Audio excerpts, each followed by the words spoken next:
right,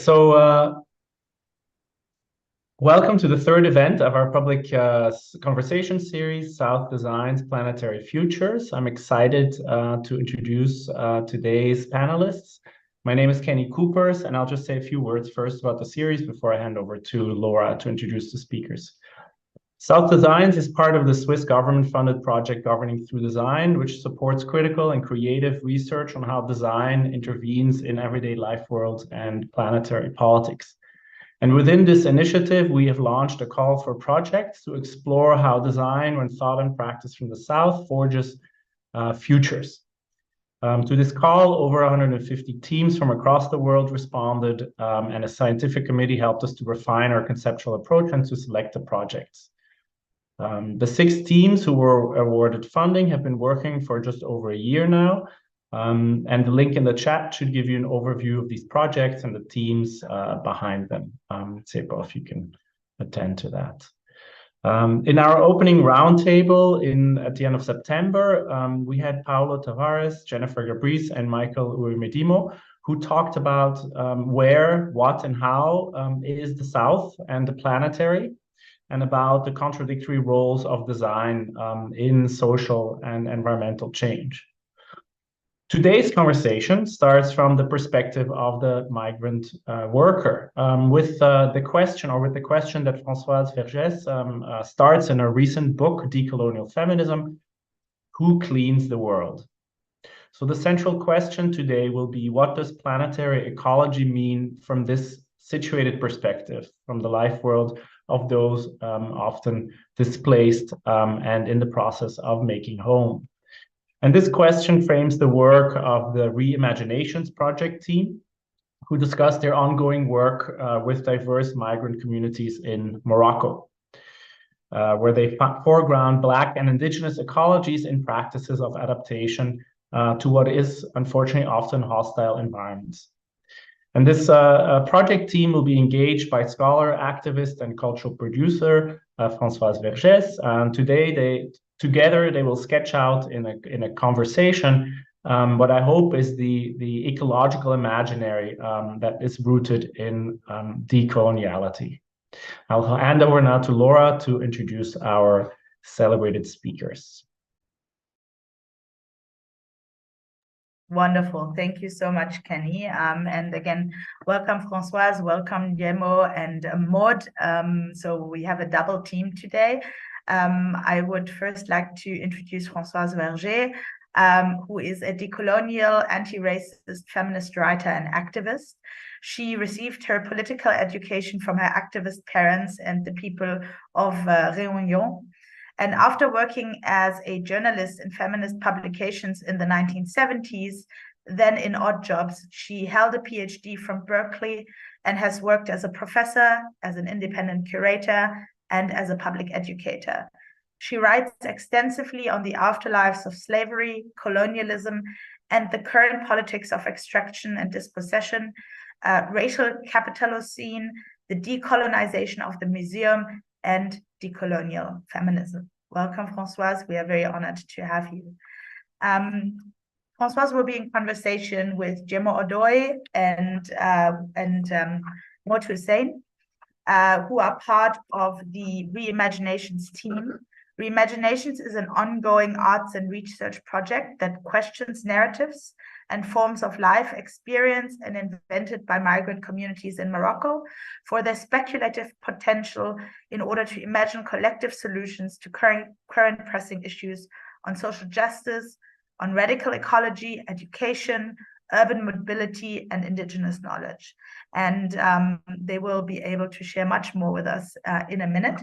I also want to introduce the individual faces behind this project, which is, for one, Jemo Odoy, aka Jemo 777, who is a Ghanaian interdisciplinary artist based between Morocco and Ghana. The figure of the artist activist and the artist citizen is at the heart of his artistic practice and where the conception of social art unfolds in a creative universe at the threshold of artistic categories and mediums. through music, performing arts, sound arts, writing, photography, and painting. These are all elements that are contributing to the same aesthetic and thought system.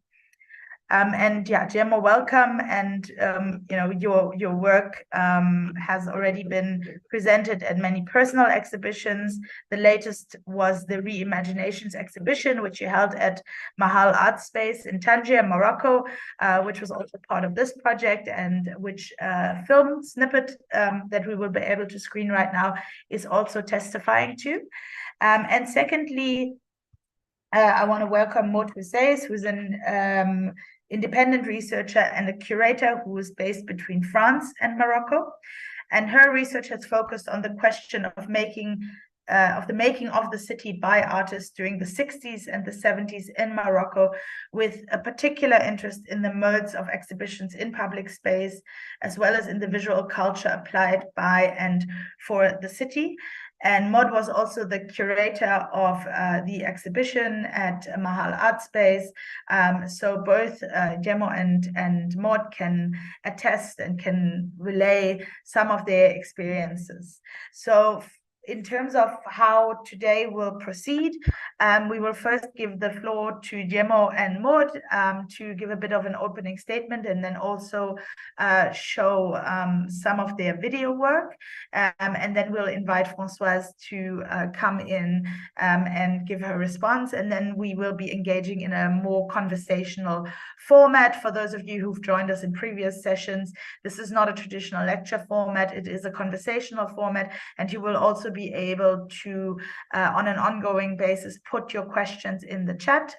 We will have an eye on that, and we will incorporate your questions into the conversation, and you will also be able to comment in the Q&A. Now, without further ado, Gemma, Maud, I will give the floor to you, and yeah, please, for your opening statement. Thank you very much. Thank you. Thank you. Thank you so much, everyone. We are struggling a bit with the connection. I hope everyone can hear. Is that okay? Okay, Yeah. perfect.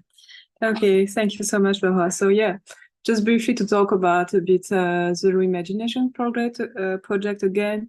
So the aim is to produce images and new ideas of displacement in collaboration with the migrant communities. So actually what we have been working on since the past few months is to set different creatives workshop, one in Esgan and also another one in Tangier, in collaboration with another important community space, which is called Darna and Darna Theatre. And you also have done some fieldwork in Oujda, so maybe you will talk also about it. And in an attempt to create a collaborative archive of a knowledge system that remain marginalized, or even one could say unarchivable. Indeed, what does it mean to produce an archive of experiences that are informed by the loss, by the lack, by the repression, the disappearance, the inability to happen, and despite every odds, every struggle, the will to emerge. One also very important question in IMO 77's work is the how, the comment. How do we work? How do we produce? How do we create together?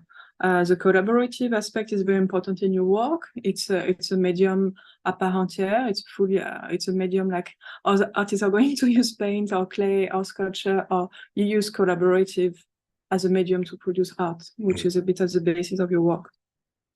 So which ethic, which methodology, and which process to collaborate with underrepresented population, and especially women from the migrant community who are the most exposed during the migratory journey.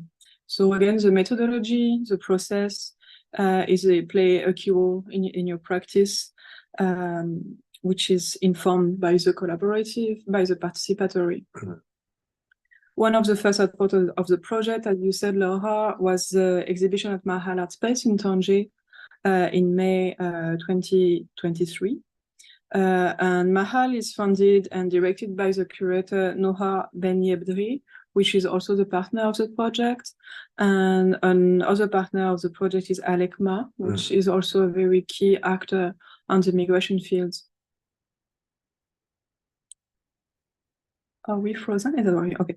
Alekma is it's a key actor when we are talking about migration in Morocco. It's a migrant-led organization, like also the Minority Globe, which that you funded. And Alekma stands for Association Lumière sur l'immigration clandestine au Maroc. So this goes a bit for the context, and yeah, maybe we can now play the video so we can offer small inputs after that also. Mhm. Do you want to say something now? Yeah, I would just like to say, first of all, my work as a Ghanaian in Morocco is more like more that's already said, but emphasizing on community work, and mostly the focus will go on women. Why women? Because at the age of 5 years, 6 years, it was the question. I was asking how to go in search of my mom and how to go in search of my grandmom. And that's why the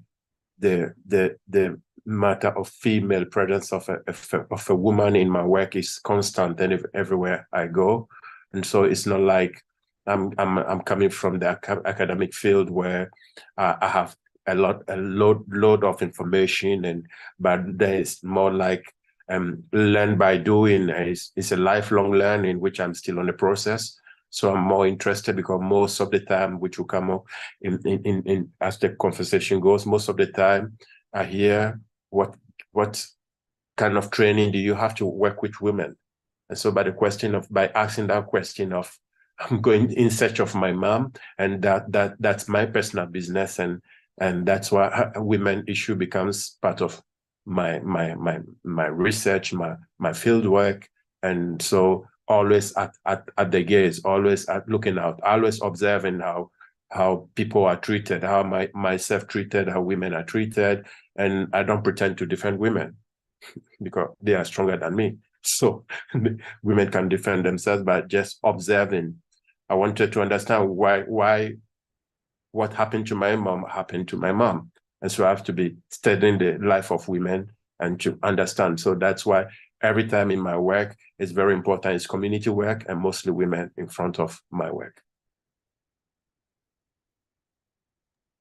Wonderful. Thank you both. And I will now share the screen to give everybody access to a film that is part of the Re-Imaginations project. Bonjour la famille. Mon histoire, c'est quand j'étais en Côte d'Ivoire, je rêvais de venir à l'aventure. Et le jour où je venais, j'avais une valise comme ça. Et je pensais à ma famille. Parce que je n'ai pas dit au revoir à la famille. La famille ne savait pas que je venais à l'aventure. Et la personne qui m'a marqué beaucoup dans mon histoire, c'est ma fille. Et de jour au nuit, je n'ai fait que penser à elle. Parce que je tiens beaucoup à elle. Ma fille a 10 ans. Et la première, elle a 17 ans. C'est la deuxième qui a 10 ans. Et c'est la plus petite qui me tient beaucoup à cœur. Actuellement. Franchement, ma mère aussi me manque. Presque tout. Et je rêvais de venir à l'aventure pendant que ma meilleure amie, Mireille, elle était en Tunisie. Elle partait en Italie. Je ne sais pas si c'est en Espagne. Et malheureusement, elle n'est pas arrivée. Elle est restée dans l'eau. Que son âme se repose en paix. L'aventure n'est pas facile. Il faut qu'on prenne courage. Le courage, c'est quoi? Le courage, c'est que quand tu es à l'aventure, ne pense pas que tu es seul. Il y a beaucoup d'hommes autour de toi. Tous ceux qui sont auprès de toi, tu ne peux pas les voir, mais il faut les combattre. C'est le seul Dieu qui peut nous enlever dans cette souffrance. Et la souffrance, j'ai vécu beaucoup. Et c'est à Tanger ici que j'ai vu que l'aventure n'est pas facile.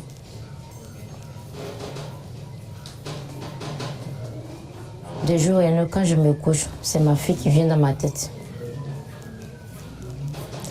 Le jour où j'ai touché ma valise comme ça, quand je suis montée dans le vol, la première des choses, c'était ma fille Léila.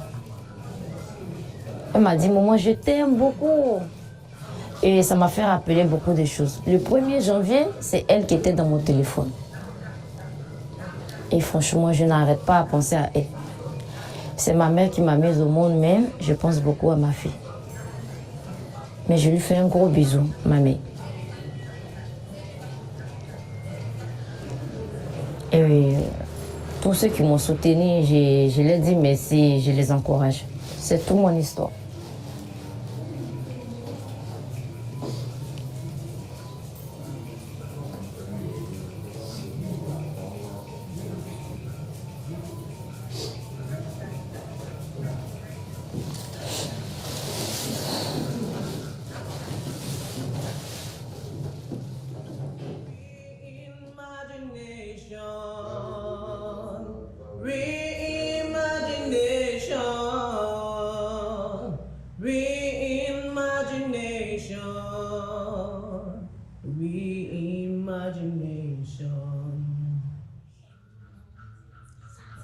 Bonjour, je me présente, je m'appelle Astou Konaté, je suis une Sénégalaise d'origine malienne. Avant de venir au Maroc, je me suis toujours battue toute seule. Je partais en Gambie, j'achetais les trucs africains, je faisais les navettes, je vendais ça au Sénégal. Après, d'un seul coup, je me suis dit que pourquoi pas de venir ici pour essayer si ça peut marcher ou pas. Après, j'ai tenté la chance de venir vendre ça ici, mais alhamdoulilah, ça marche. Bon, depuis que je suis là, parfois je pars au Sénégal, je fais des navettes, moi-même j'achète mes trucs. De l'autre côté du Mali aussi, j'ai des parents là-bas. Il y a ma cousine aussi, si j'envoie l'argent, elle m'envoie ça avec le camion. Bon, l'été, c'est ça qu'on m'en va plus à ça. Comme par exemple ça, c'est du Sénégal. Ça aussi, c'est du Sénégal. Bon, ça aussi, c'est du Sénégal. Ça, c'est du Mali. Et les produits aussi que j'ai, il y en a du Sénégal, il y en a de la Côte d'Ivoire, il y en a aussi du Sénégal. Bon. Donc depuis que je suis là, avant j'habitais à Rabat. Là-bas, j'avais un petit magasin là-bas, mais le début, ça ne marchait pas. Après, je me suis dit pourquoi pas de venir ici à Tanger pour tenter. Donc depuis que je suis venue ici, alhamdoulilah, j'ai des clients qui vont venir acheter avec moi. Mais alhamdoulilah. C'est risqué même de s'asseoir dans la rue en tant qu'une femme parce que bon, j'ai pas le choix. Tout ça là, c'est pour me battre, pour aider ma maman parce que maman, c'est une ancienne fonctionnaire, elle a pris sa retraite, la personne qui l'aide, donc c'est moi-même qui dois l'aider. Donc j'ai fait le maximum, même s'il y a le froid, la pluie, le vent, même si je suis malade, je sors. Tout ça là pour aider ma maman. Je me présente d'abord. Je m'appelle Astou Konaté, je suis une Sénégalaise d'origine malienne. Bon, moi je me suis toujours battue toute seule. Le moment que je suis au Sénégal, je partais en Gambie, je faisais des navettes, j'amenais les trucs africains pour vendre aux Sénégalais. Un jour, je me suis dit que pourquoi pas de sortir un peu, de venir au Maroc pour essayer si ça va marcher ou pas. Avant, j'habitais à Rabat, j'avais un petit magasin là-bas. Le début, ça ne marchait pas. Je me suis dit, bon, pourquoi pas de venir ici à Tanger pour essayer. Bon, depuis que je suis venue ici, alhamdoulilah, je remercie le bon Dieu. J'ai des clientes qui vont venir acheter parce que ça les intéresse, les trucs africains. ça les intéresse. Donc, c'est risqué même de s'asseoir dans la rue, de vendre en tant qu'une femme. Mais je n'ai pas le choix, tout ça pour aider ma maman. Parce que c'est une ancienne fonctionnaire qui a pris sa retraite, elle n'a personne qui l'aide. Donc moi, je me suis dit, donc il faut que je me bats pour elle. Elle me manque beaucoup parce que ça fait 3 ans, c'est pas vu. Bon, parfois je faisais les navettes pour venir avec les trucs africains. Mais parfois j'envoie l'argent, on m'envoie ça avec les camions. Tout ce que vous voyez ici, ça sont des trucs qui viennent du Sénégal. C'est du bazin. Il y a les femmes marocaines qui achètent ça pour faire les jalabs, surtout le mois de Ramadan qui va venir. Et ça, il y a pas mal des Espagnols aussi qui se sont intéressés. Et des Françaises, des Européennes, quoi, je veux dire. Les produits aussi, il y en a qui viennent du Sénégal, il y en a qui viennent de la Côte d'Ivoire. Ça, c'est pour le froid. Donc, c'est pour le froid.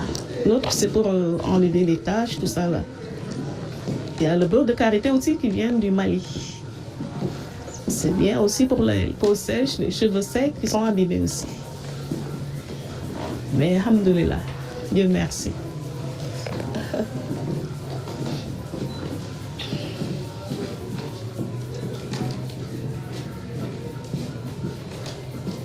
Même si je suis malade, je sors. Tout ça pour me battre. Même s'il y a la pluie, le vent, la pluie, je sors, je n'ai pas le choix. Tout ça pour ne pas rester à la maison, pour se dépendre avec une personne. Je me suis toujours battue toute seule, alhamdoulilah. Je suis une femme forte, alhamdoulilah. Ce que j'ai besoin, c'est la santé. Si j'ai la santé, alhamdoulilah. Dieu nous donne nous tous la santé. Et une bonne réussite aussi. Tout le monde, Inch'Allah.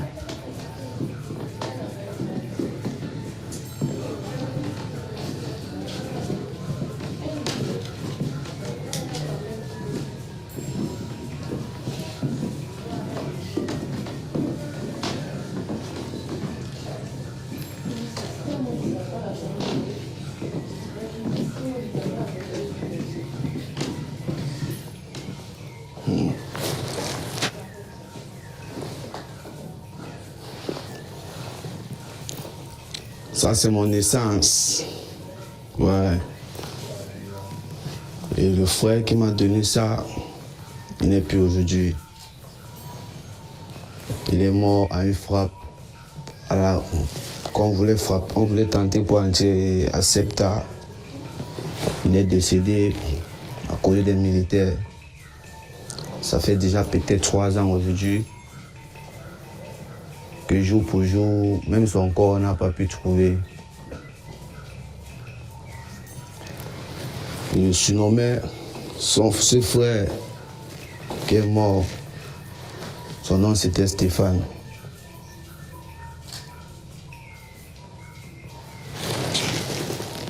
Il ne peut pas pleurer, mais ce jogging, c'est toute une histoire. Des frappes à la barrière, des convois dans l'eau. Tout ça, c'est toujours avec ce jogging. Je ne l'ai jamais jeté. Vous voyez même ça, c'est le grillage. C'est la barrière qui a percé tout ça comme ça.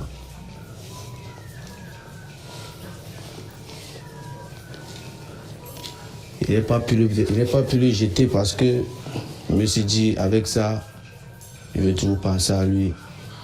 Parce qu'il n'a pas voulu me donner ce jogging ce jour. Mais ce qu'il a fait m'a donné ce jogging, c'est parce qu'on devait partir en forêt. Et moi, j'avais pas de jogging. Il m'a donné ça. Il m'a dit, frère, porte ça, on va entrer en Europe avec ça. Je l'ai pris, je l'ai porté, nous sommes partis. Et lui n'est plus jamais rentré. Et moi, je suis rentré avec son jogging. Et il sait qu'il vit dans ce jogging. Donc pour moi, ce jogging, je vais le garder jusqu'à je vais rentrer. Quel qu'en soit où je serai toujours avec ce jogging. Ce jogging me donne le courage, la force. Ça me permet de tenir le coup. Putain. C'est haut.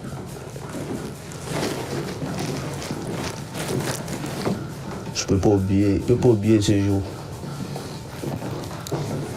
Il m'a donné ça, c'était le 28 août 2016. Il m'a donné ce jogging.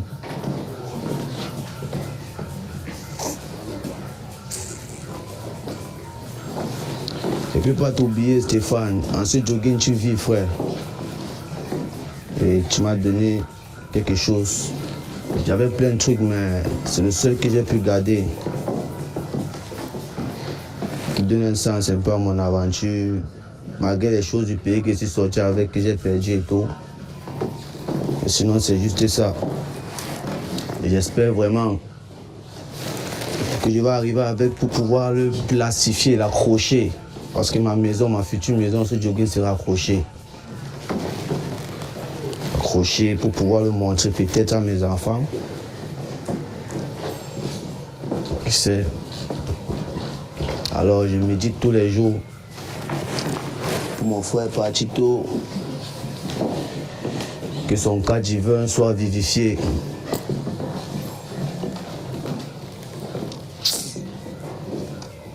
Stéphane. Dans 3 convois, on est allé ensemble dans 3 convois à l'eau. On a chaviré en pleine Méditerranée. Et Stéphane et moi, on s'est retrouvés au bord des cailloux. Il était inconscient. J'ai essayé tout. Après, j'ai appuyé son ventre, comme on fait souvent. C'est comme je voyais à la télé et tout. L'eau est sortie dans sa bouche. On est rentré. La semaine qui suivait, ça ne nous a pas empêché de repartir. On est reparti encore.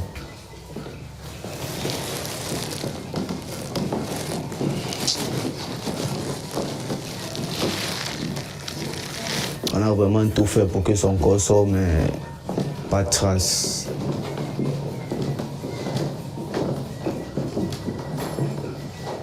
J'espère vraiment que l'avenir réserve des bonnes choses.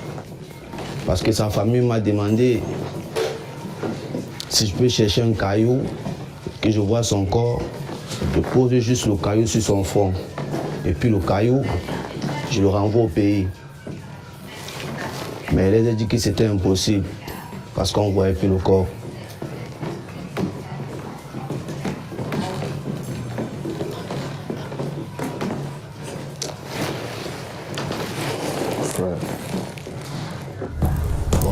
Bonsoir. Ça, c'est un souvenir de mon aventure. Ça, cette godasse, je suis sorti avec depuis le pays.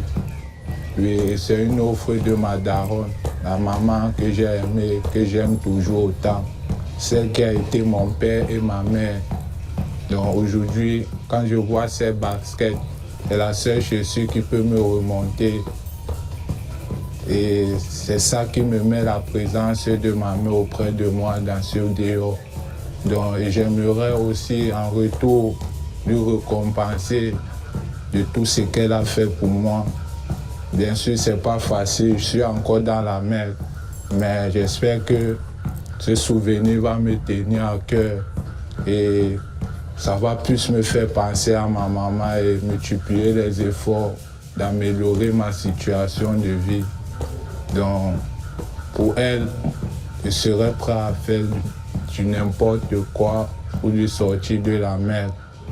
Et je l'aime de tout mon cœur, donc c'est pas facile un instant de l'oublier parce qu'elle a été quelqu'un de très efficace pour moi. Derrière elle, j'ai appris beaucoup de choses. Derrière elle, j'ai été fort parce que j'ai pas eu de papa auprès de moi qui pourrait me donner cette infection. Donc elle a vécu trop. Et mon souhait, c'est de lui retrouver. Et si je pourrais garder ces godasses ou ces paires de baskets, que je me retourne auprès d'elle pour lui dire que maman, est-ce que tu te rappelles de ce cadeau que tu m'as offert? C'est ça qui m'a aidé au désert. C'est ça qui m'a aidé à la Méditerranée, c'est ça qui m'a aidé à la barrière. Donc, et j'ai préféré le garder comme souvenir pour que le jour où je vais te retrouver, maman, et le jour où je vais t'embrasser dans mes bras, j'aimerais voir cette paire de baskets auprès de moi. Je t'adore, maman, et je ferai tous mes efforts possibles pour te remettre ce sourire, cette souffrance que tu as en travers jusqu'aujourd'hui, qui n'a pas été encore réparée, mais je te promets que je vais faire cette mécanique de mon possible et te sortir comme je pourrais, maman, et pour que tu te sens aussi heureuse. Tu me manques beaucoup, maman. Donc, je sais que toutes tes prières, toutes tes méditations, que je suis pas auprès de toi, donc, je sais que c'est pas grave, parce que tu m'as toujours dit d'être fort, quel qu'en soit où je me trouve. Et rien ne pourrait me faire peur. Je sais que je vais retourner auprès de toi sain et sauf. Que mes ancêtres bénissent et mettent la main. Merci beaucoup, maman.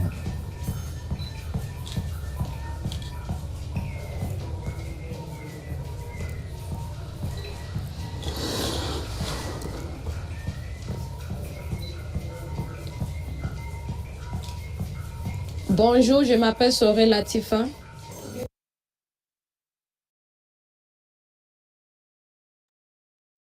Okay, I'm stopping here on the request of Gemma and Maud, and they will say a few words and then hand over to Françoise. Thank you. Thank you so much. You want to start on it? Okay. So yeah, I will be very brief about this, but just to give a little bit of input on enjeu about this video. So one, I would say the importance of the theater and performing art is very important in your work, in how you set up and organize this creative workshop with the community.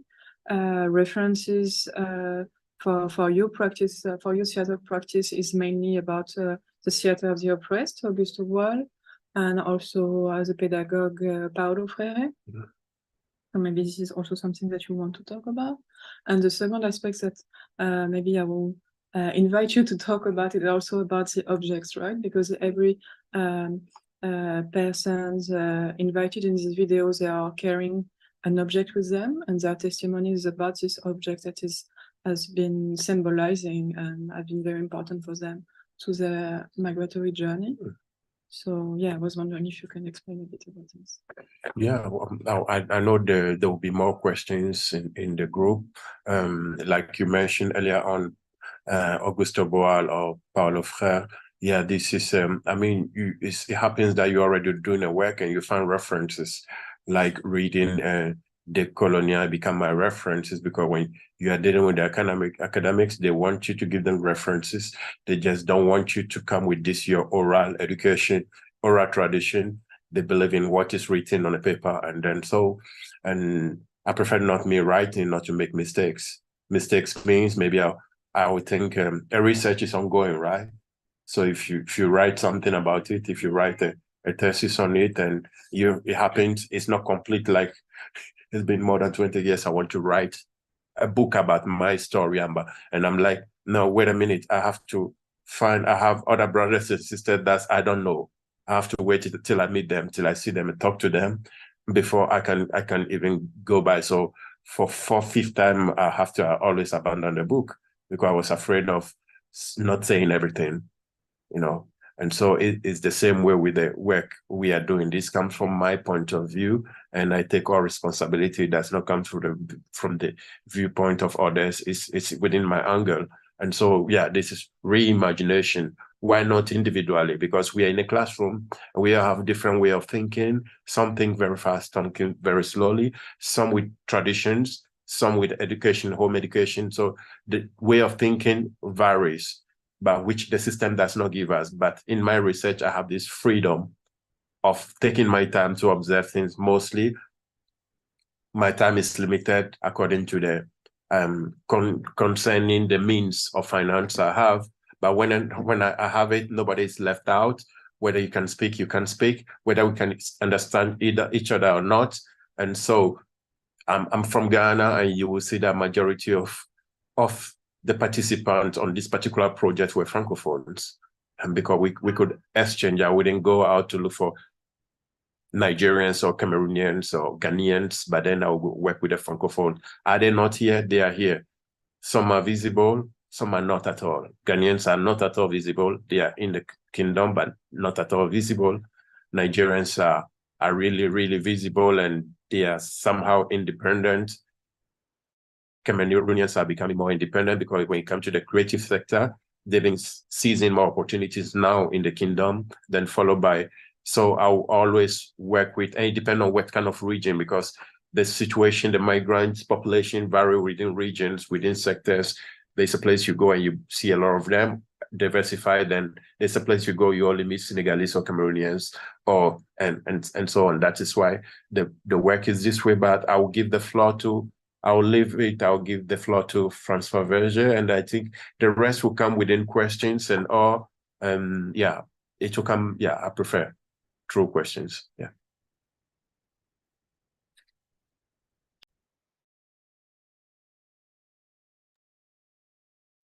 Hello, good evening. Thank you, everyone, and thank you very much. So I saw I saw the film before, but seeing it again has been very strong. One thing I already noticed the first time I saw it, this name they give, like the adventure. I made the adventure, joint adventure. And already at the first time I saw the film, I was very interested by that word, that the way it is. And of course, with the same meaning that people will give it to it. But I was very taken by that. It was very important. It really questioned me. The way that women and men who had gone through a terrible condition and also being separated from their family, from their children, from their mother, talking about at the adventure. And I was thinking, okay, what is the content we can give to that word, which is not in the same thing that in Western literature. I mean, the genre of the adventure that we see in Western literature.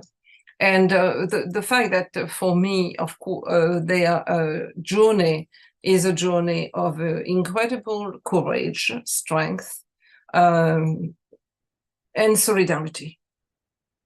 A threat, of course, danger, and solidarity. An incredible, incredible journey, in fact, that are really very, I mean, for me, the narrative of the 21st century, of this century, which little different from migration before, either the forced migration through slave trade or the migration during colonialism or imperialism, or even, the migration of the 50s and 60s, or, made. So that difference because of course, what they know about the place they want to go to, because they have seen on TV, they have heard about it, whether it's France, Germany, or Spain, or Italy.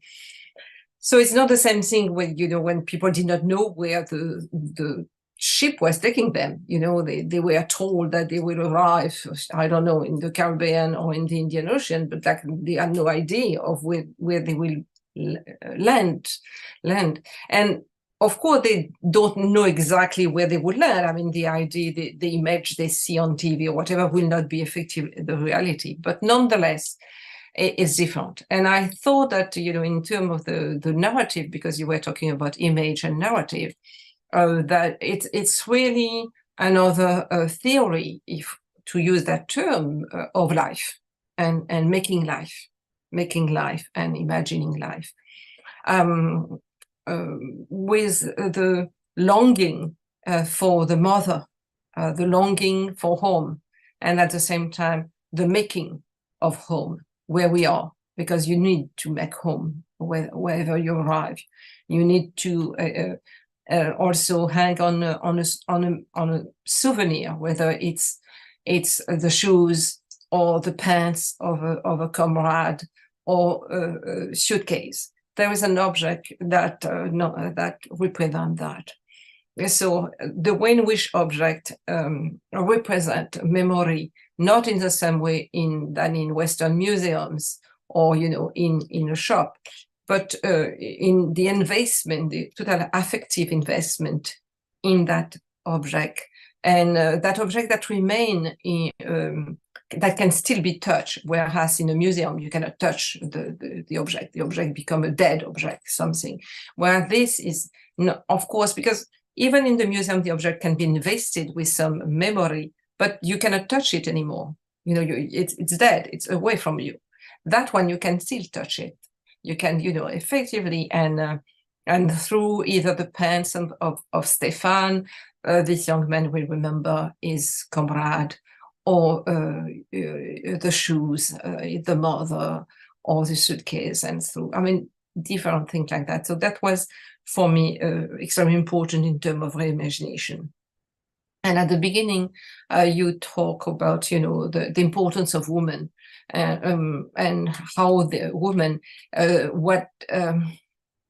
what their experience and their knowledge bring to the pedagogy, this pedagogy through which you're looking, and through Paulo Freire and others. And of course, for me, it's a very important question. And as Laura was saying, I started, who cleaned the world was my question. And that question was raised for me because I thought it was totally ignored by Western feminism, which look at, the fact that the man does not do the laundry or does not, take out the dishes, but not about the fact that if they can be feminists, it's because some women have been cleaning at the amphitheater where they have their meetings, or the gallery where they go to see, an artist friend, or the theater, or where, all those places, or even the square, the public space where they're going to have a protest. Men have cleaned that space, or women have cleaned that space in the morning. So even this ideology of protest are made possible, can be expressed and can be elaborated, can be written, because women, Black and brown women, invisible, have made the work that made that possible. So I wanted to insist on that. And since we have been talking also about ecology and environment, they made the environment livable. If they did not clean the amphitheater, the pharmacy, the commercial mall, the school, the daycare center, wherever we go, the environment will be hostile. You don't go there, and you will not go. So they make that possible. And I noticed that for me, a lot of environmentalists don't talk about that. They don't talk about that work. They're going to talk about cleaning of nuclear waste, or but not the cleaning that made even their speech or meetings possible. So that is two things that for me, and this question of invisibility and visibility, because what is visible is the result of their work. No, you notice right away if a place is clean or not clean. It's never in between. It's either clean or not clean. So you see the result, but you don't want to know who have done that work. What is invisible is the woman who does that work, not the work itself. Because if for instance, the boss decide that the work is not well done or not done enough, she will have to start again. She will have to double, shift. She will have to do more. So what is invisible is the exploitation of a Black and brown woman, not her exploitation. She has, what she does has to be, because in fact, and this comes back to colonial slavery and colonialism, the word of the master has to be clean, but the woman who made that work should not be seen. She was not even a human being because she was enslaved. And that continue even for me, through how the colonialism, European colonialism, instituted a division between clean and dirty. Their world was clean, naturally clean, because they are civilized people. And the rest of the world was unclean. You just can read, travelers or colonial administrators or, or settlers who will always describe the world of the native as dirty, smelly, and even today, when you read, for instance, travel guide, they will tell you, don't go to that market, it's smelly, it's not hygienic, don't eat the fruit, oh my God, don't eat the fruit, but go to that place which has been made for tourists, so the fruit are shiny, the fish does not smell, the meat, you don't see blood, so that constant difference which is made. And at the same time, the West assigned to these people the work of cleaning. And the third thing I would want to do to say also about this division, the dumping by the North of all its waste upon the global South. Especially, we know in Africa, in Accra, the biggest e-waste dumping site, but also, the fast fashion, absolutely, which in fact is an environmental toxic, very toxic, and very bad for the health of children and women and men. So how this, we can see that.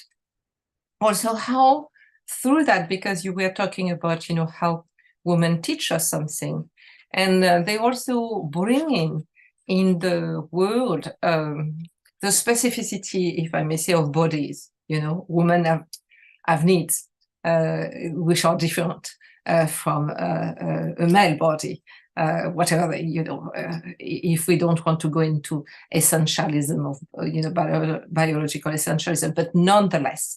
And this is very rarely discussed also by NGO or by, international, foundation, that, and migrant women will talk about it if they feel that they can trust the person. They will talk about, the fear they have of rape, or the fact that they will take pills before, going into the adventure, or, the monthly need of women, the lack of water, to clean themselves. So I think this is where there is also a new pedagogy, the imagination of a new pedagogy that take into account what I call, not what I call, but what I mean by the vital needs, the politics of the vital needs. Because if we were taking seriously the vital needs of migrant, but migrant women and men and children, of course, different age, different ability, the people with disability, the pregnant women, the girls, all of these different. And we will pay attention to that. It will be totally transformative and even revolutionary in the sense that things will have been deeply transformed, because this denial of women's vital needs, of Black and brown women vital needs, serve, of course, racial patriarchy and capitalism. Again, when we see about cleaners, and even though the technology is, like incredible progress in technology and science, the number of women who do the cleaning is increasing all over the world, is increasing. There is not less, there is more and more. So we do see that as, white men are sending people to the Mars and wherever they can be sent, or, being able to do incredible things in terms of technology, artificial intelligence, and blah, blah, blah, blah, blah, blah. Nonetheless, cleaning is still being made by women of color. That's, one thing. And so we do see also in terms then of the pedagogy of the oppressed, if we want to that, the incredible increasing gap between the incredible progress in science and technology and the fact that these needs are not fulfilled. And the gap is growing instead of, being in error. So by practicing imagination from the narrative of migrant, and as you were underlying, from also listening to women, not because of, that women know more or best, but because of their position the fabricated vulnerability in which they are closer to some of the things. From them, effectively, another pedagogy can be imagined and can be put in practice of what is to live peacefully, about solidarity, about memories, about effectively, as we were saying in your film, a narrative of migration that are not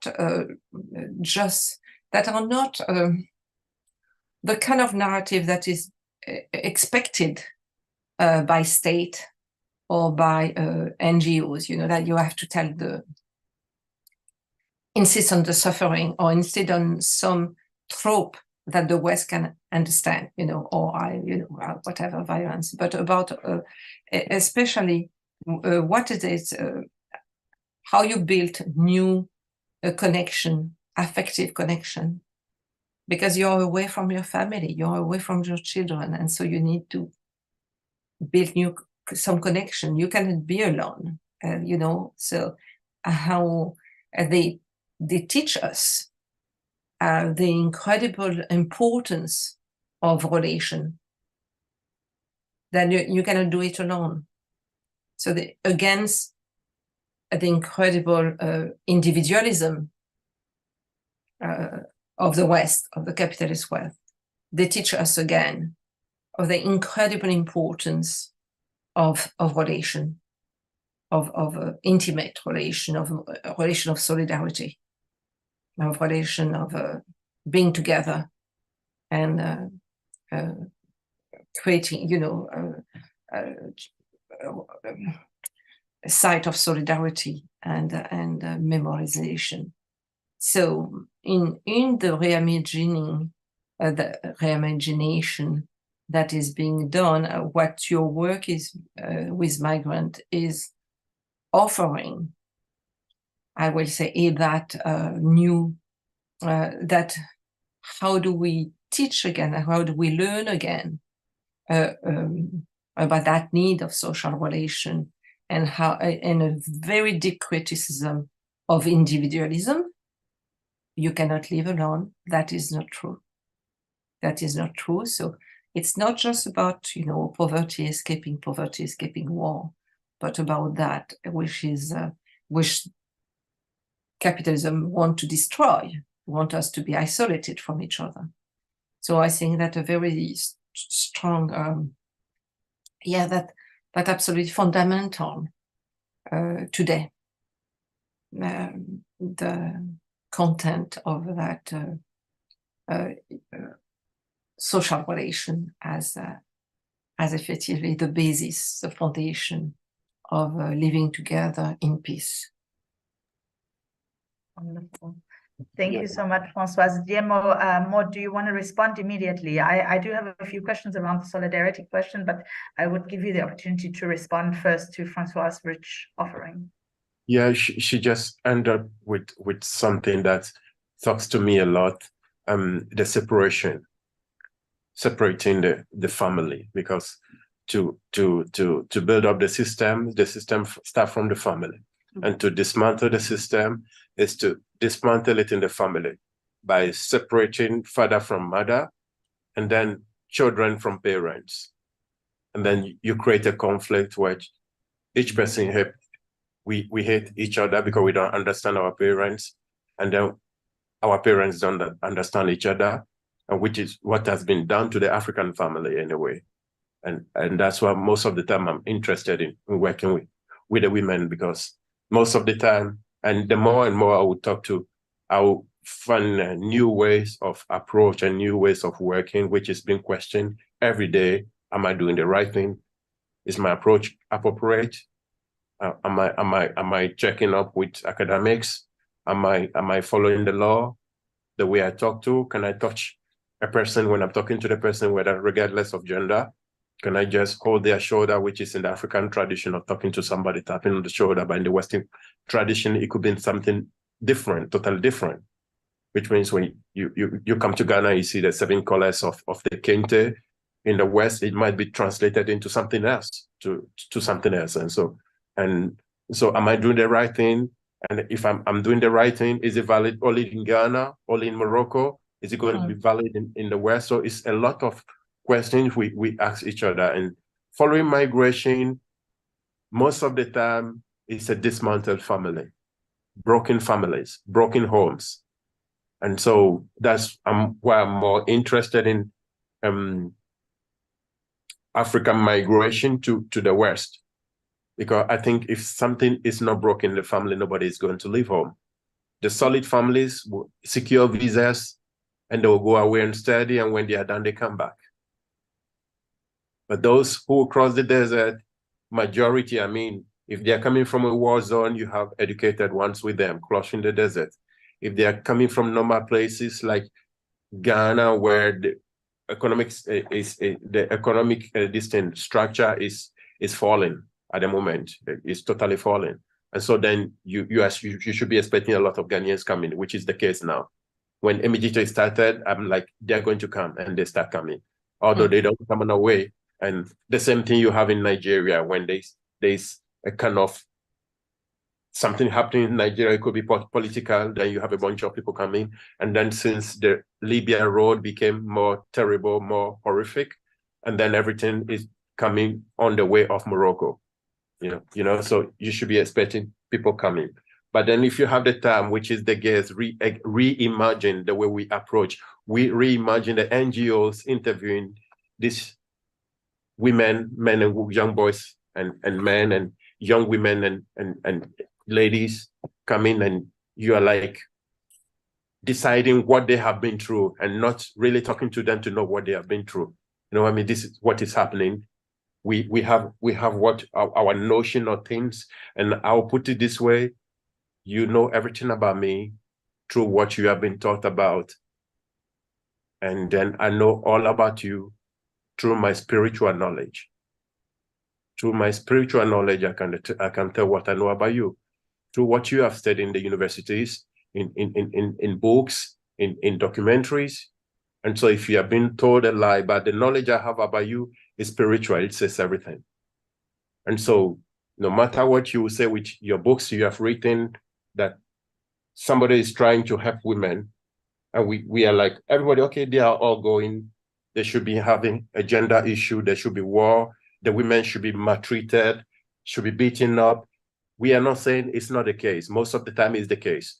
But now you have women crossing the desert all by themselves now. They have not been pushed out because now they want the same thing. They are seeing on the TV.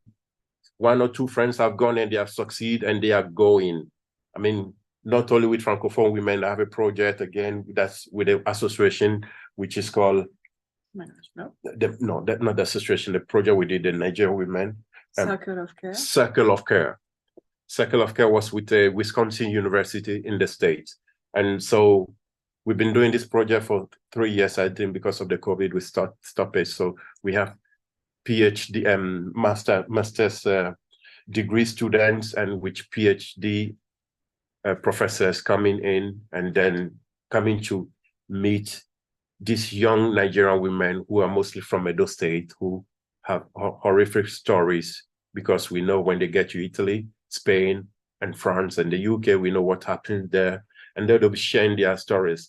But this time around, they have to play the role of the oppressor, not listening to them, give them the tools to play the role, and then you have things coming which is more than you can imagine, and they become free. They are really free because it's the first time they have to play the role of the oppressor, and you have to observe, give them the tools, or allow them to create their own tools. And there's a lot of knowledge coming in there. You're like, maybe I can add this knowledge to my embodiment of knowledge, and to take it from there to the next stage. And so finally, we realize that there are a lot of things I will emphasize. It's not because they know more than us, but because they have been through things and they know better on the issues we want to discuss, the terms, the subject we want to talk, they know better because they are the victims. And not even a victim in a way. Victim is scientifically used to describe something or a subject or a situation, but being a victim, because most of them don't know they are victim. That's so wonderful. They don't see what is wrong with what they have been through because they are aware that they're going to go through what they went through. And so that's why they behave that way. So yeah, we are always careful in a way, questioning our approach to make sure that even if we are making mistakes, it's limited, but we shouldn't be afraid to make mistakes. This should be one of the main things. I want to leave the floor again for questions, and yeah. Thank you so much, Jemo. I thank you also for providing us with such rich testimony, and Françoise also for your incisive commentary. I have a very particular question, and I would also at this stage invite participants to put their questions into the Q&A. There's already some coming through, but my question is to all three of you, Maud, Jemo, and Françoise, about this relational production of solidarity, right? And I think it came through in the videos, it came through in what you said, Françoise, and I would like to quote from your own work that says, you know, this multidimensional approach to feminism makes it possible to avoid a hierarchy of struggles based on a scale of urgency whose framework often remains dictated by prejudice, right? And I've been grappling a lot with this. How are we actually producing these spaces of solidarity? Because it sounds quite simple, it sounds straightforward, it sounds human, but at the same time, we know that pity is not solidarity, it's patronizing. Despair is not solidarity.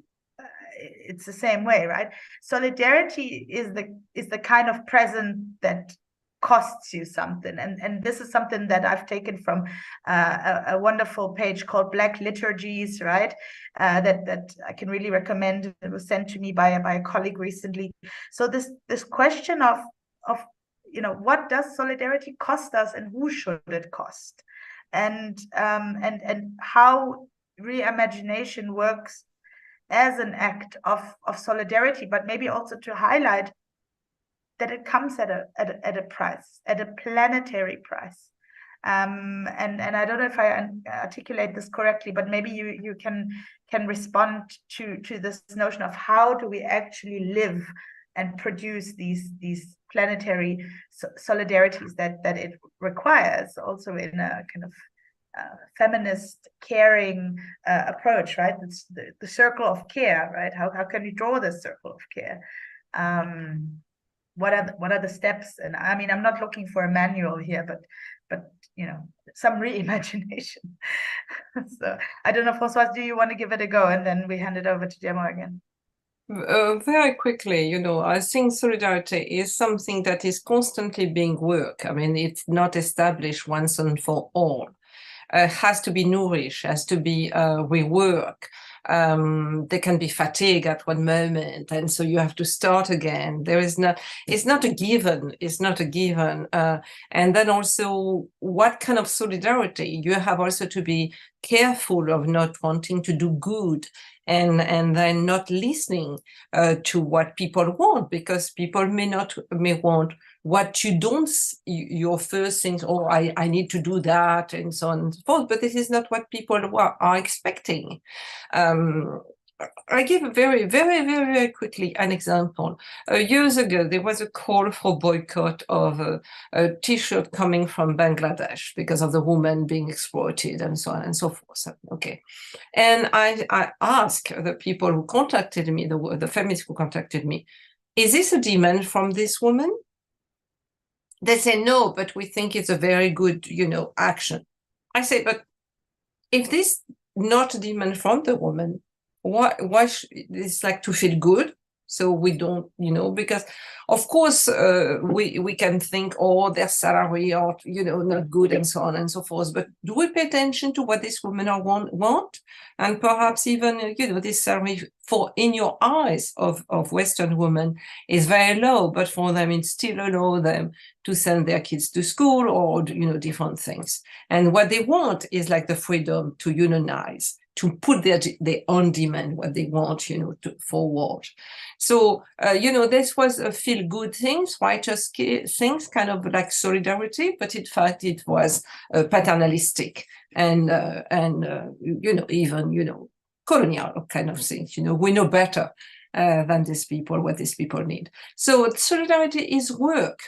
It's not something that, it's work, it's listening to what people want, is wondering, so what do you do?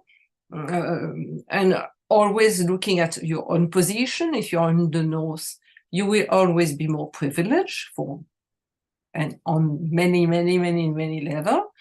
So it's really a work. It's really work. And what is needed this month may not be, you know, what will be needed next month. So it's work. Solidarity is work.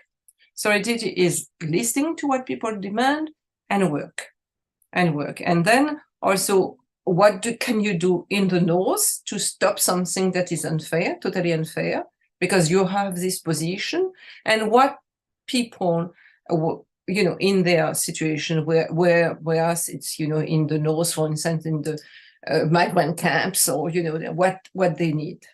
So it's a constant situation, but you have to work with the people. You have to listen to them. That's the first things. If there is one thing about solidarity, is to listen and to work with the people.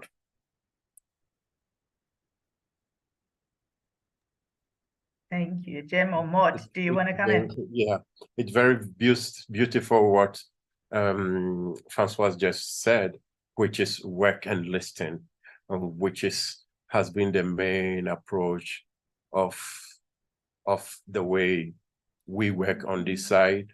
I had my major break with MSF, the Médecins Sans Frontières, where we have been trained every time on the approach, where we are being evaluated every time. And then it could have been, it was like a big school for me, and I've been applying it. I think I was at the right place at the right moment, because, I mean, before getting to Morocco, I spent 7 years in Senegal, and I was already involved with community work, because I was more of living my Eldorado in Senegal, beautiful life with, surrounded by public figures, and so much learning. And so I had a means, I was in a situation of vulnerability, but then at the same time, privilege, extremely privileged. And so then most migrants in those days will look onto me, trying to ask for help. And so I had a means. It wasn't a help that I have to see somebody, I need you to, I had a means to, I was very young, I had a means, every money that's come into my pocket was too big for me. And so I had a means to help. And so that's when the idea came, they were like, you have to look at what is happening in North Africa, you know? So the idea of coming to North Africa came from migrant communities. We need you, I think people will be needing you more in North Africa with all what you are doing. And then I have to cross the desert, almost losing my life for 5-6 occasions, and finally. And so I have to listen, I have to, and this particular listen that stuck in my mind, that was somewhere in Tinzawati in Algeria, between Tinzawati and Subrish, and where it was like a war zone. It was like what is happening now. I'm talking about something that happened 19 years ago, 20 years ago. And then I remember when I went in for the loaf of bread, and this young woman went naked, and she was like, I just want a piece of bread. Yeah, just went naked. I mean, just then I will hold my eyes and just handed the bread, and it was a wake-up call again to understand what was happening on the desert, what was happening on the trajectory of migration, what are the vulnerabilities, and sometimes the victims' focus goes on women, and because it was shameful to talk about what the vulnerability of men too, going through the same thing, you know. So the focus will go on women. Then you have to observe and you have to understand. But then the most visible one were those about the women. So you were like, want to do something, and then what is the approach? What are the ethics? You will learn new words. Sometimes you know what they're doing is wrong, but you don't have the appropriate word to describe it. And then finally you get involved in the NGOs, then the words start coming. I love somewhere in Françoise Vergès' work, where she was mentioning about the women she was expecting the women to talk somewhere in India or something. They were using the same NGO terminologies, capacity building, women empowerment, and so forth and so on, you know. But then there are more organic words that you could have used freely, but then you are looking for a word that will talk to somebody scientifically, somebody from the academic world, somebody from the founding world, where you use this word and like, you are the right person we are looking for, this is the money, work, you know? So these were the things we were experiencing, and then trying to understand the migration issue. We're like, is it all been said? Have the researchers really searched on it? And it got to a time I was like, I used to tell MSF, I think, oh, you all need to cross this desert. You all have to be migrant to really understand it, because they don't give you the information you want, they give you the words you want to listen to. Because they know with these words, they are going to get their kit, food kit, they are going to get their medicine, some are going to be assisted, also they are going to talk in your language. They are never going to speak in their language. They are never going to tell you what went on. They're not going to tell you all. Some will reinvent what they want to reinvent. And that's why reinvent is a question of survival. It got to a time I had to study how UN refugees asylum seekers were accepted. And I found out that those who write the best stories are those who were accepted. And so majority who had the statue were those who fake the story. Not the real people who really needed as a statue of resettlement. They couldn't tell the story. Some have not gone to school. Some are not behaving the way that will talk to the person who is the interviewer. So they are going to be left out. And those who are very crafty and they know exactly what these people want to hear, the interviewer is going to craft the story and give it to the interviewer. And sometimes the interviewer is aware that the story has been crafted, but they are going to choose it because this is what they are going to use to keep on getting fundings to resettle refugees or whosoever. So then they became creative and then all sorts of things. But at the end of the day, we have to listen to them individually, because what the masses, what the academics think, what the NGOs think, whosoever funding thinks is not really the reality. We don't allow them to speak about what happened at home. How was their education at the age of 15 years, at the age of 10 years? Where were they? We are not interested in this thing because we are so much in hurry. We don't give time. And then again, Françoise Vergès works, you see, long road to freedom. And then you're like, who want to take that long road? Because they are all about responding to deadlines, 3 years projects, 4 years projects. We have to send report and then we get the next funding. We have to close up the project. And so nobody is ready for this long road to freedom.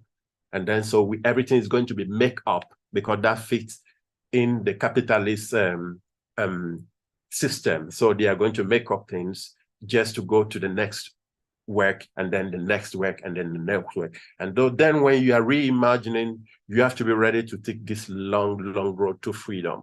So when we talk about solidarity, first of all, in our approach, which was, we became very critical in Morocco here. As the Minority Club started as a music band. And then as time went by, I realized I was the Minority Club leader. The band leader was the guy who was paying the real money to the musicians. And they were not considered professionals. Why are you paying them so much? You are destroying the market. Nobody can program you because you are so expensive. And then you go to attend the other musicians, they all realize you are the one paying real for the musicians. And then, but this will be applied to everything. Because I remember in Senegal when I was working, my boss told me, an employee who is well paid never steals. He's always happy. So I'm going to pay you well. And I always apply it. And it's everything, it's what I do with the Minority Club every time. Every time somebody is always questioning me, why are you giving them this amount of money? And I'm like, I'm taking their time. They're like, no, we are going to talk about them. This report is 5 years time, maybe it's going to change their life. I'm like, they're in need now. So if I'm taking them to participate in a project and they are not even working, I'm going to negotiate with the person I'm taking the cash from. that this is what they are going to receive. If they're okay with it, I'm going to do it. If they're not okay with it, I'm sorry. And this is how, so solidarity in the minority globe or in my work, it already exists by putting everybody financially on the same page. Sometimes I'll say this particular one is documented, that one is not documented. This one is experienced and that one is not experienced. I take the both communities. I know you, I don't know you, you are receiving the same thing. And so this is how solidarity is built, because I think it's not from the angle of a pity or something, from the angle of knowing that this is their main need, house rent. That when you are going to get them, you had them because they had nothing doing. If they are busy working, they give you excuses. Nobody's going to leave their job and come into your project. So what do you put in place that they can come into your project? And if it's possible, can you make it more? Can you exaggerate, give them more? And so all of our work has been this, with both communities, with anybody involved, have to have this approach of solidarity. It's because I'm coming from the field of NGOs. They were not giving money. They were giving bread, and that was it, bread and butter, and that was it. But I know this is bread and butter is not what they need. They have to pay their rent. It's their biggest stress in Morocco here. They have to pay their rent. So if they are coming to spend 3 days in my job, my project, I make sure before they go, at least they have their rent. And so it has been a big critique, a big situation here. But I'll give the floor to Maud if you want to say something more elaborate more on that. No, I think it's fine. I think Kenya has a question. Yeah, thank you so much. I think this already says so much about the kind of strategies, perhaps also nudging towards the term design for shared humanity and solidarity across difference. And I wonder, picking up on the question that Ruhama Fejus asked about what this looks in reality / practice. I assume practice also design practice, since that's the framing. How we might understand that, what you think would be a designerly approach, and perhaps to pick up on also what Françoise was saying before, if we think about the process and the work of cleaning, what role does the environment play itself, and in potentially reshaping or redesigning this much needed solidarity. So yeah, I don't know, Françoise, if you'd like to start, or Jimo. So design is the big question, I guess, how we can think about this in design terms. Yeah, but may you repeat the question, because I did not really. Of course. So I think Ruhama Fejus asked about practice, what this means in practice, but I think Jimo has already talked a lot about what this everyday practice is. So I think I'd like to ask you to think about this term design, or the design of the environment, as a process, but also the materiality of the environment, and what role that plays in this project of producing solidarity that both of you have been talking about. Well, it will depend on what space we are talking, what environment we are talking. Urban, north, south. Perhaps if I think of most city in the world, even in the south or the north, the way cities are designed are hostile to poor people, to migrants, to refugees, to women. They are made for the fast-moving, as Yemo was saying, the guy who succeed and will run around, the banker, the trader, the kind of successful according to some norms. So cities are not made for, most cities are not made for, like a real encounter, like a unexpected encounter, the serendipity of encounter that in fact fabricate, the connection, because you meet people you have never thought you would meet, and then it open your mind to new reality. So of course you do have space like markets, I mean environment that, you know, or places like that, but we know there are less and less that people also have to rush. I mean, public transportation is very bad. I mean, you know, what I mean is like life is made less and less open to unexpected encounter that will transform your way of seeing, you know, which sometimes, as Yemo was saying, that migration will provoke unexpectedly, perhaps, but you feel yourself with people that you will, you know, some of your friends, but somehow you don't know them. And to constitute a community in the situation, you know, like you have to be together. So the what I mean is like environment is not a neutral construction. It will, the environment as it is built has an impact on the way you circulate, the way you feel free or you feel welcome. Most places today are not welcoming to migrants, and poor people are not. You don't even need to write, you know, migrant not welcome. They know they're not going to be welcome. So it's also the unwritten rules, but nonetheless very written in the environment of social and racial and gender segregation. So that will be the first things I will say, which mean that building the environment that will effectively encourage or nourish solidarity are mostly the places that are built by people outside of this social environment. The place they will build in the camp, in the community, in a cultural center, or wherever, or in a restaurant, you know, where they know they're going to find, you know, they have heard that you go to that restaurant, you're going to find people from your country, they're going to help you, they're going to tell you where to go to find housing, where to go to find paper, you know. So there is a cartography of these different places that are pass along from group to group or from, you know, and so people, the migrant built a cartography of the environment that is very different from the other people who do the kind of journey, like travelers or tourists or bankers or, you know, chief of state.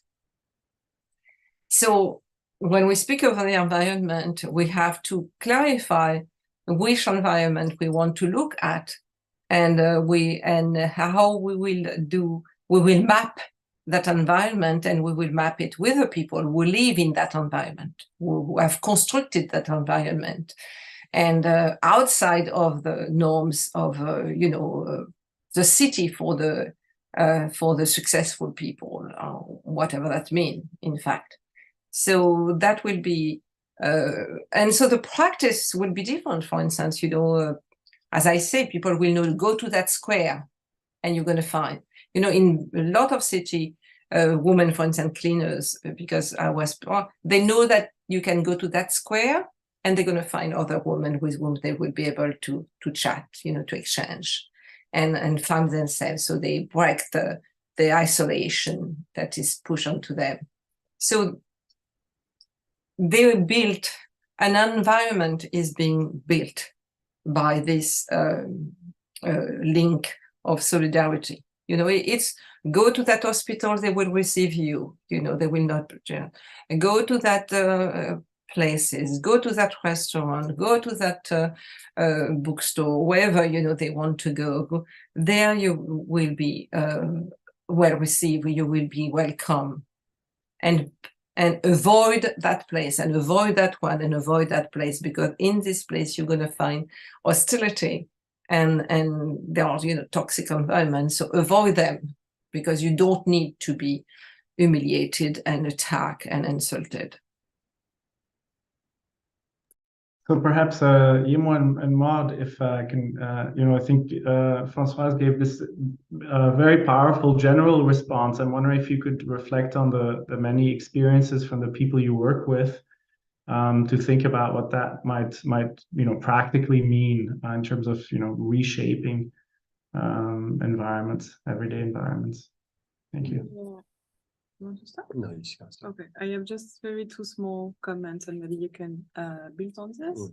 Okay, so the first thing, I was very inspired and interesting about what Françoise said when she talked about the cartography as a migrant and the migrant journey, and what does it mean also in the process of, I mean, in the reimagination, we obviously talk also about what it means, nations, and also borders, obviously. And to deconstruct the borders as something that is external, that is an external political apparatus, but rather address the body border.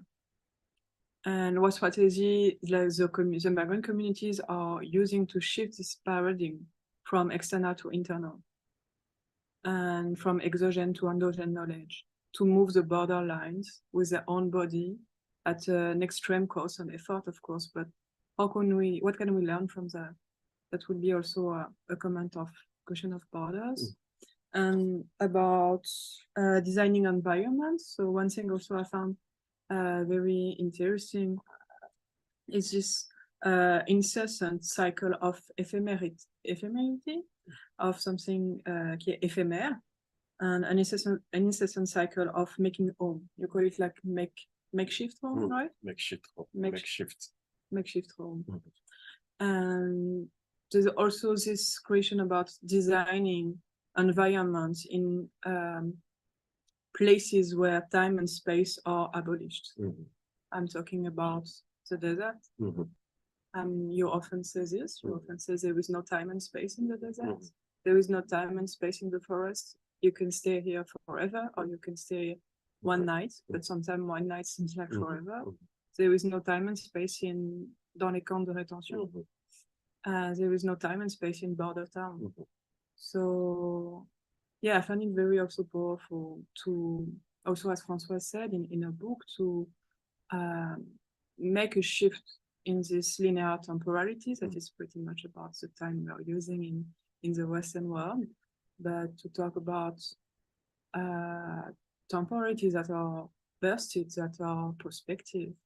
And yeah, I think this is also what happened as a daily practice, you know. Yeah, to me, space or time and space, or to the environment, it's more when you have had a chance to be in the forest, to be on the desert, and to be in the big cities. There's no safe space. So the question is, how do we define safe space? And where do we call safe space? Who decide on that? Is it being decided collectively with the people we are working with or collaborating with, or is decided by one person? And most of the time, our safe space or the environment is being created through exchange with the community, those involved, and we will try to go on the aura space, the spiritual space. I mean, when I can feel I'm safe with a person talking to me, I'm in a safe space. It's no more about the space, but it's this intangible. It's not a four square corner room where you are going to call it a safe space, because it's those involved. And if they trust you, if they sincerely trust you, you have a safe space. It depends on where. You can be in a crowd of people and 2 people, 3 people are talking. If they can trust you to talk in that moment, that is a safe space for the moment. So it cannot, it should be a kind of intangible design. It should be a kind of, I feel the aura of this person. My intuition tells me I can stand in front of this person, like just François said they know where is when the space, it depends on who they are talking to. If the person is not nice, they know. And looking nice does not mean you have to dress nice. It means because dressing nice could be a form of slavery to a form of manipulation, you know, being a white collar and this thing. Yeah, it could be a distant too. It could be it's the approach. It's the approach, is the way you talk to people. So the migrants community here are more religious, right? Because the question is, are you a Christian or a Muslim? So these are the things which we're playing, but they are more going to play on your aura.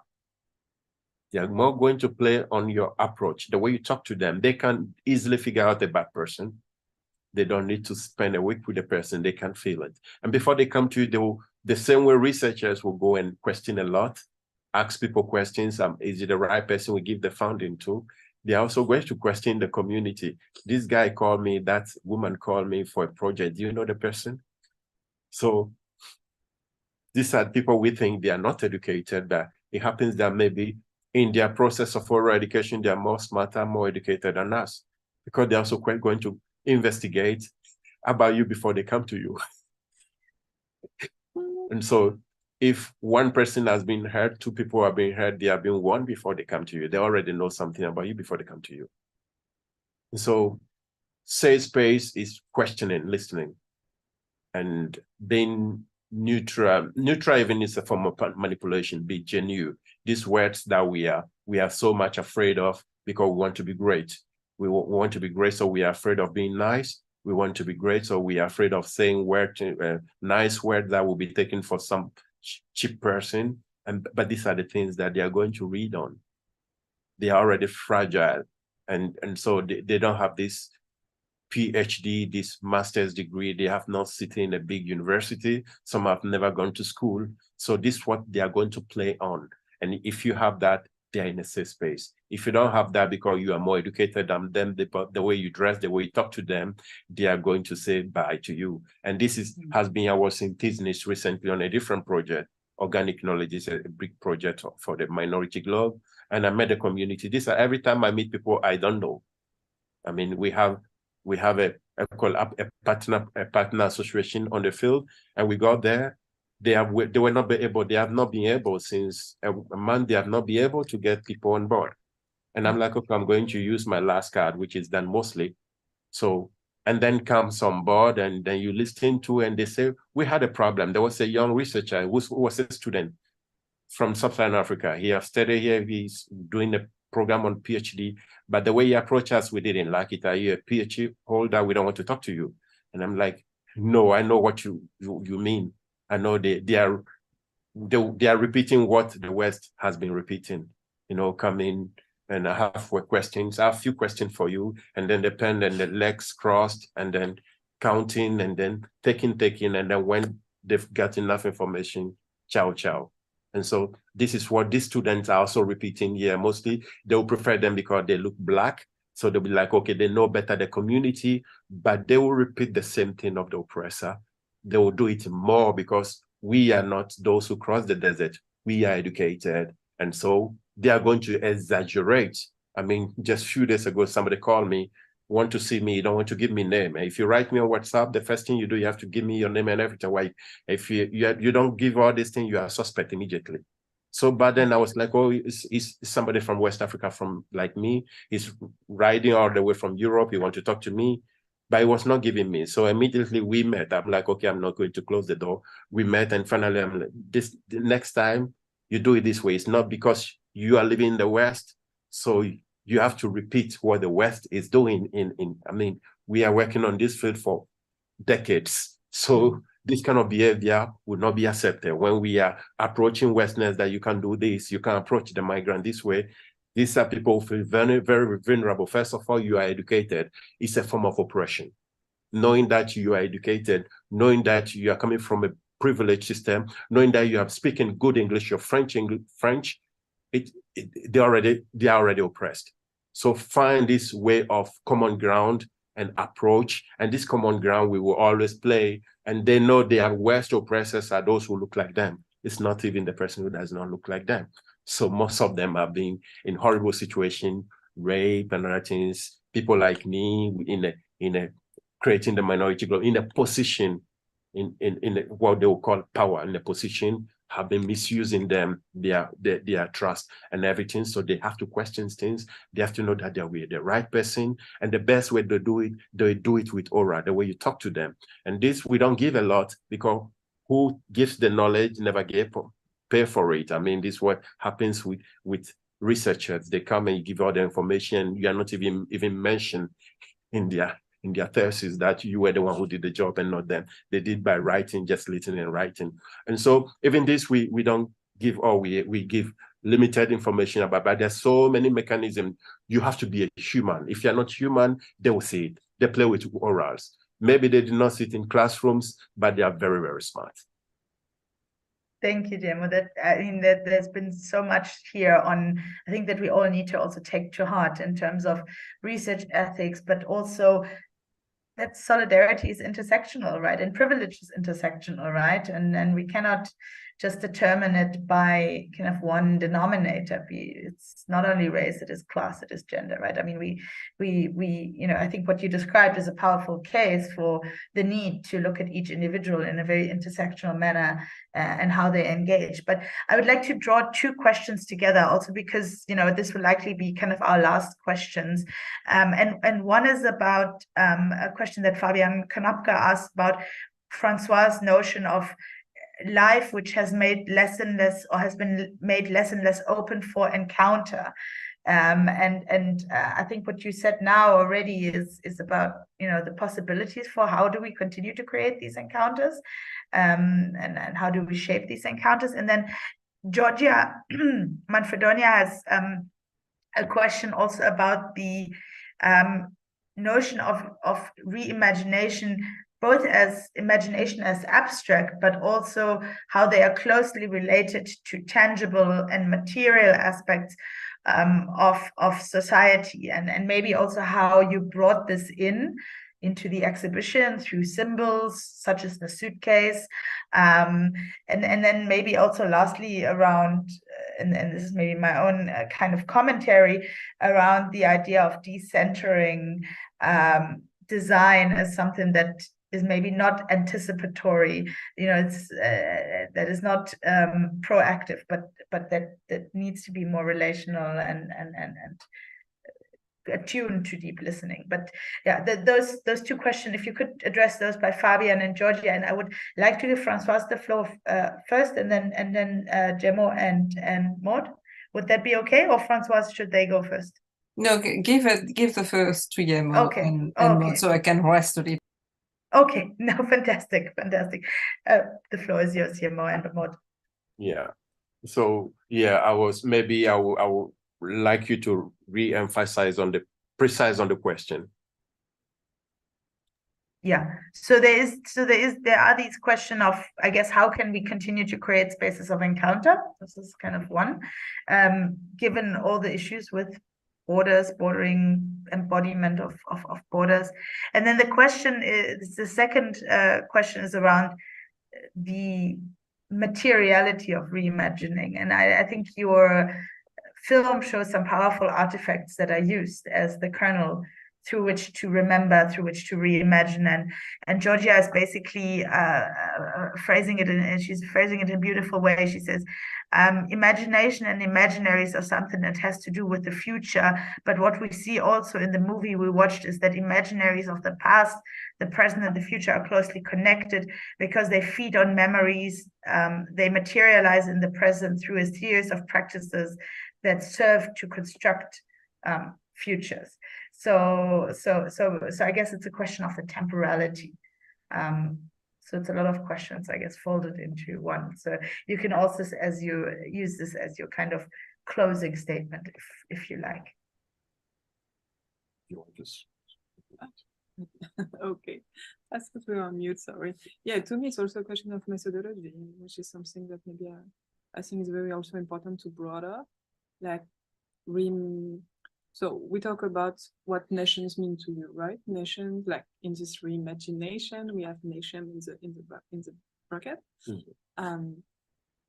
So we talk about nation, we talk about what it means for you as a way to deconstruct hegemonic narratives about universality, about languages, about practices, and what it would mean to build a nation from the local, from the village, from the dialect, from the community.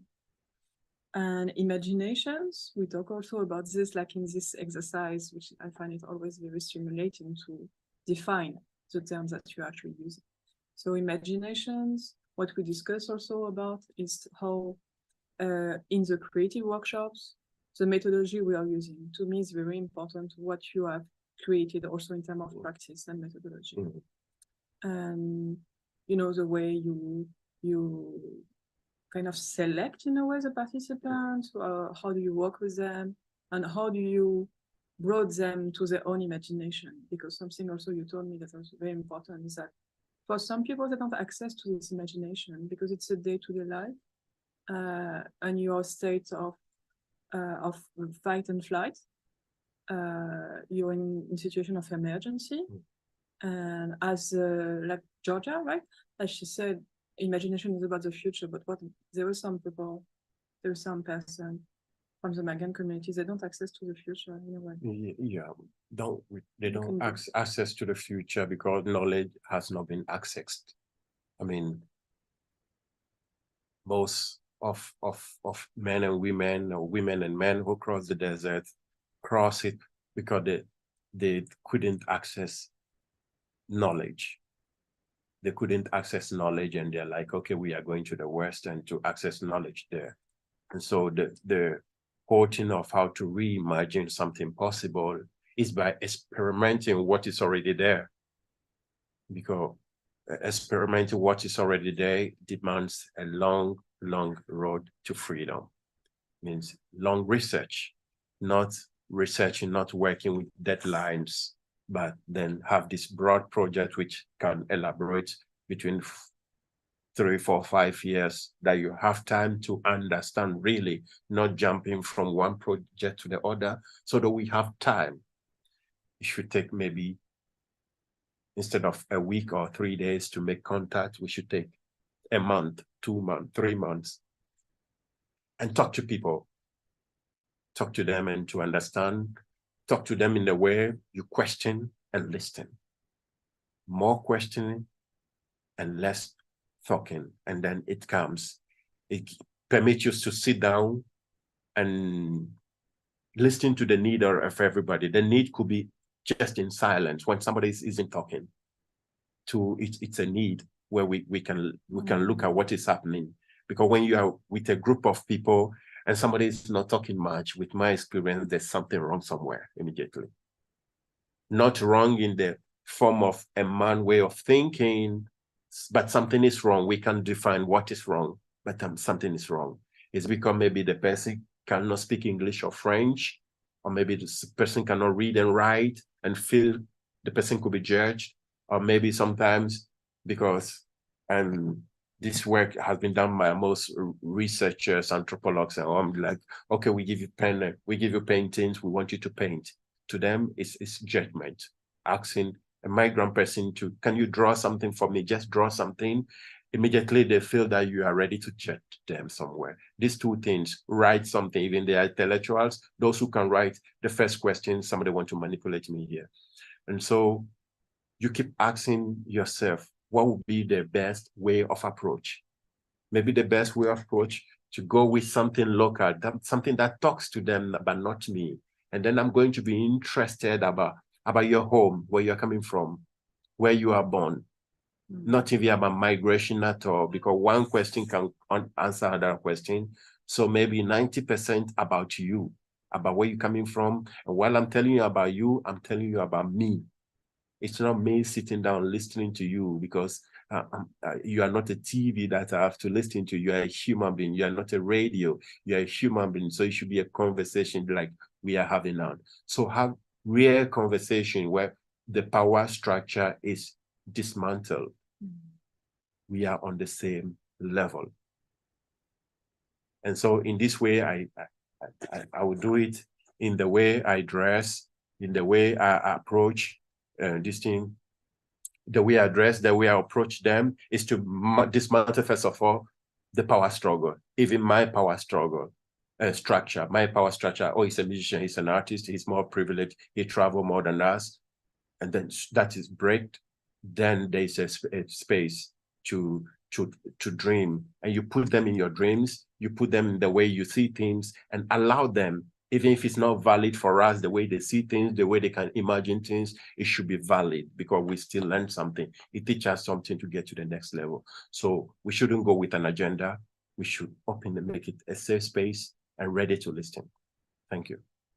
Thank you so much, Gemma. I would like to give Françoise the last word, so to speak, and a reaction.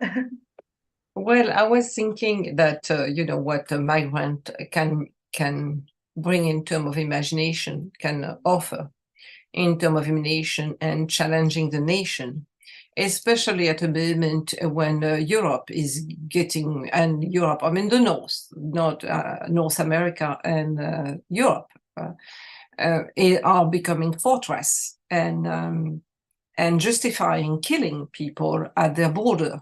You know, either really, I mean, like the young man talking about his friend killed in Ceuta, you know, in this place, I mean, the Spanish city in Morocco. And so the growing wars everywhere, barbed wire, and this talking about wars being among border as if it's, you know, like, okay, that's, you know, the world will be covered with wars. And wars being built everywhere. I mean, started in Israel, of course, but it's also now between Mexico and United States, between Poland and Belarus. And everyone is talking about wars. And I am in France currently, and there is a law about immigration that is being discussed and certainly will be voted, which is one of the most racist law, absolutely the most racist law that can pass. So there is also, we have to confront that. This is absolute, of course, a total lack of imagination, not in terms of, you know, oh, we should be, you go along together, but in fact of effectively a fear, a total fear of the present. People living totally in the past, as if they think. I mean, you see the kids going out of school. It's over for white France. It's over. There would be, you know, it's like, it's a fact. It's just a fact. And so this fear, this absolutely panic that even produce extremely violent action, as we saw in New Zealand and elsewhere. I mean, when young men come and take a gun and kill people, kill Black and brown people. So this is, you know, again, this incredible now form of a very nation totally locked in itself, you know, of white supremacy, and that we're going to live, I don't know, in some kind of pure, you know, pure society, which is totally a fantasy. Of course, it's an illusion, does not exist. But, you know, this fear. I will say that migrants break this idea of the nation locking itself, you know, about the freedom of circulation, that human beings have a right to circulate. And we have effectively to say this form of ethno-nationalism, we're going to fight against it. We're going to, you know, dismantle it. Because this is, you know, like, and suddenly, you know, totally reinvention of tradition. This place was always like this, always like that, which is totally fiction, total fiction, but serve for far-right policy that, in fact, government defend today. I mean, they have totally borrowed and adopted the far-right vocabulary. So in terms of imagination, you know, of like effectively dismantling this ethno-nationalism, that again, I say is a fiction, is extremely important. And solidarity, as we say more and more than I myself say, is work. Is like also to go against that fear, to say, what are you afraid of? What are you afraid of? What is your fear? What are you afraid of? And you have to understand that your fear will not protect you, from the world. The world is changing, and your fear is, in fact, not helping you to imagine. Fear make you, you know, like ferocious, make you mean. Because when you're afraid, you become mean. And that meanness that we see in a lot of, in Italy, in Germany, in France, in the UK, everywhere. I mean, these people, they don't know what to invent now to close their door. The meanness, and as Yemo was saying, they justify the separation of children from their parents in the United States as well. They justify that. They put people in center, which are terrible, which are pure torture. And they call that human rights. All this, I will say, that the community that migrants are creating, inventing, imagining, and also practicing, it's not just imagination, is offering today what will be, tomorrow.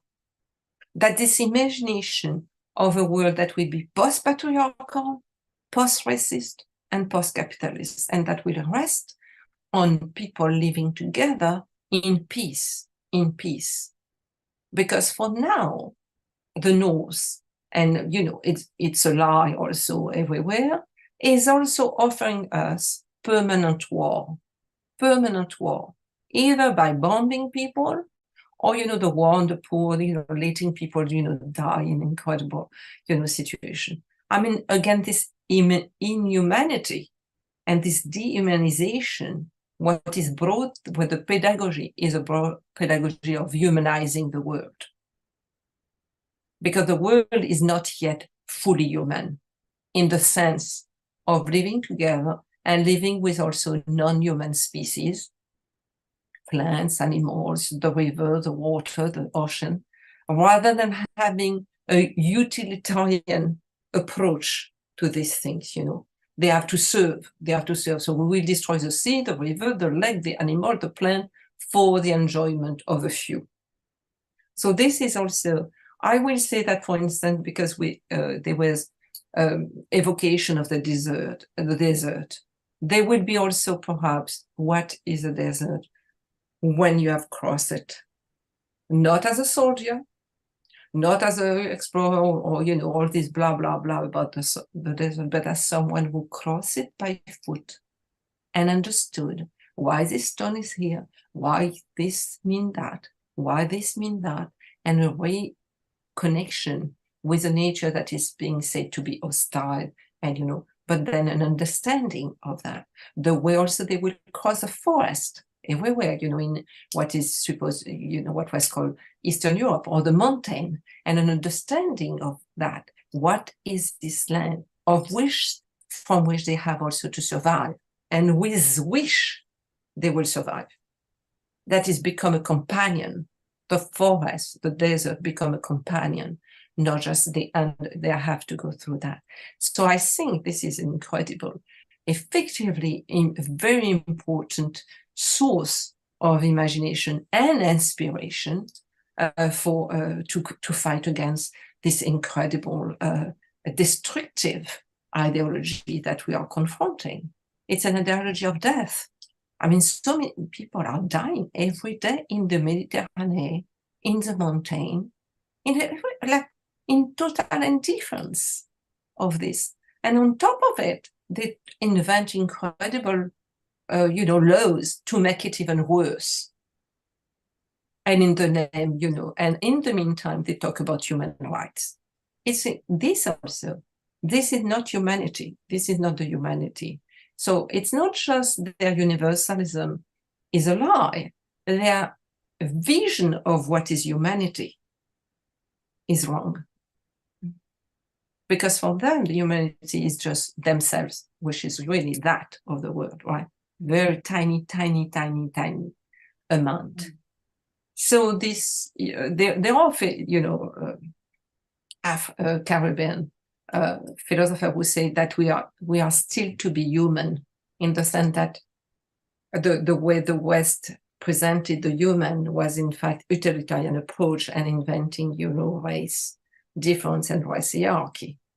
We have still, to go beyond that and really invent what is to be human together and living with non-human species together.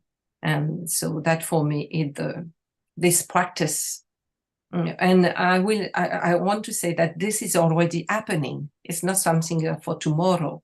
This is happening if you know where to look. If you don't arrive with like what Yemo was saying of some student who come and extract. It's another logic of extraction to get a PhD when they're going to talk about migrant, but it's extraction because in fact it's not working with the migrant, is extracting from the migrant what then will give me a PhD or a master that will serve my name. So all this is being questioned right now, has been questioned, and I think this is really a lot of a radical hope in the sense of, yes, something is in the making. Okay, there is a lot of suffering. Let's not, idolize. There is a lot of things, but there is an incredible source of imagining, which is really, we are really living an important moment in the 21st century. The challenge is there about this form of abstract universalism and this form of humanism that does not pay attention, in fact, to human and non-human. So I think, yeah, there is it's going to take time, but there is a long road to freedom. And we have also to take inspiration from the ancestors because they gave us strength. They never gave up. So they gave us that.